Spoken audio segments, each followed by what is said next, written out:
Welcome to Guide Guru. We hope this video helps. You begin by confirming prerequisites. Make sure your iPhone runs the current supported iOS, your Apple ID is signed in, and two-factor authentication is enabled. Once done, check that Face ID or Touch ID is configured and that your device region supports Apple Cash. Next, verify you have an active Wi-Fi or cellular connection. Unstable networks often cause the unavailable status. Start the Wallet app and attempt to open Apple Cash. This immediate action tells you whether to proceed with account or network fixes. You now dig into account-level fixes. Go to Settings, then Wallet and Apple Pay, and inspect Apple Cash status. If it shows unavailable, sign out of your Apple ID and sign back in, then restart your device.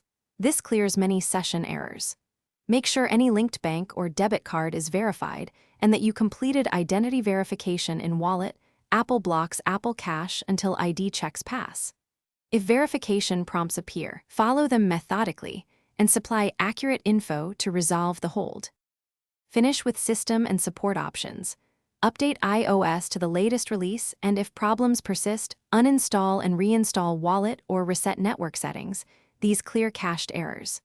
If Apple Cash remains unavailable, contact Apple support. Have your device serial, Apple ID email, and screenshot of the error ready.